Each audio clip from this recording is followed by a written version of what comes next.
Sa bahagi natin, sa totoo lang, given ang naging performance ng mga mambabatas sa masinsing pag-iimbestiga, sa totoo lang kung mag-extend pa ng ilang araw, kaya naman natin yun. Ang tanong, si dating Pangulong Rodrigo Duterte, kaya ba niya? Actually, gusto natin ibalik sa kanya yung tanong. Kasi if we recall dun sa Senado, ano ba yung nangyari nung hindi na siya makasagot dun sa tanong ng isang senador, siya mismo ay nanghingi ng suspension ng investigasyon para muna ay makapag-break siya doon sa intense na mga pagtatanong dahil kung siguro, kung hindi siya magmumura, konti lang naman talaga yung masasabi niya kahit na sa totoo, siya yung maraming dapat ipaliwanag.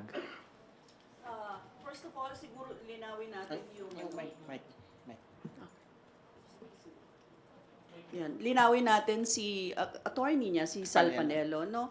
Pero hindi naman siya si Duterte. So, dapat siguro marinig natin mismo kay Duterte, ano yung sinasabi niya. Kasi pwedeng, kung ano-ano sinasabi niya hindi natin alam kung alin doon yung totoo at hindi. So, kailangan humarap siya, sabihin niya sa atin, sabihin niya sa taong bayan, pupunta siya. Kailan siya pupunta? Anong gagawin niya? 'Di ba? So, yun yung ano. At hindi kami, gusto lang namin sabihin, no, na yung mga sa Senado nga, nung humarap doon, meron din siyang mga supporters na nandun. Meron din siyang, but on the other hand, napakarami ng mga nagpunta doon na nagprotesta. So, ibig sabihin, ito, mga ano niya lang ito, mga minions niya ito. At nakahanda naman ang lahat. Kahit nga ang mga biktima ng war on drugs at biktima ng mga human rights violations, nakahandang sagutin siya. So, nakahandang humarap sa kanya. So, yun lang yung gusto kong sabihin na, no, hindi na bago na nagkaroon ng mga ganyan. Nandiyan yung supporters, etc., mga kung ano-ano. Kasi, at konti na lang yun sa totoo lang. Nung nakita naman namin, nung Senate hearing, konti yung kanyang mga kasamahan. Napaka namin nun, yung siguro, vloggers, no? Kaya naman ganyan. At saka trollers siguro. Pero yung actual na tao, hindi, konti lang. Talagang konti. Higit na konti kesa dun sa mga nagprotesta. Kaya kitang-kita natin dun yung mga programa ng time na yon, humarap naman yung mga nagsalita laban kay Duterte. Maayos ang proseso ng ating Kongreso, no, dito sa House of Representatives, kung paano magtanong. Nakita naman niya kung paano magtanong ang ating mga kasamahan dito, kung paano pinamunuan ng Quadcom itong mga iba't ibang mga House resolutions na ipinasa ng iba't ibang mga kongresista. At nakita niya yung proseso, no, kaya hindi niya pwedeng gawin dito yung pagiging bida-bida niya at pagiging brusko niya, no? At pumaloob siya doon sa doon sa aming rules. Na katulad din naman na ginagawa ng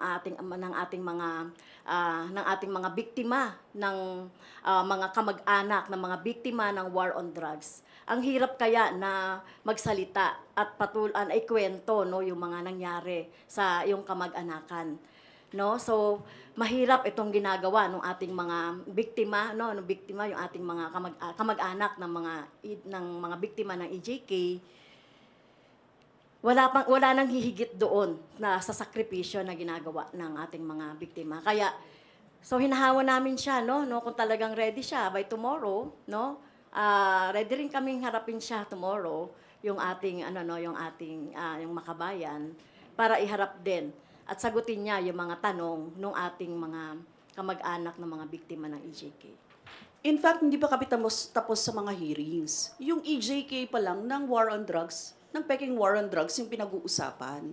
Hindi pa ito yung mga EJKs sa mga iba pang mga mamamayan.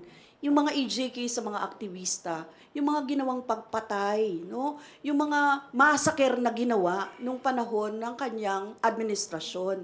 Nagsisimula pa lang tayo, tip of the iceberg pa lang yung ginagawa. Kaya kung 10 hearings yung hinahamon niya, kami kaya namin maghamon kahit ilang hearing. Kahit magpaumagahan tayo. Ginagawa namin yan kahit ng budget. Ginagagawin din namin yan ngayon kung gusto.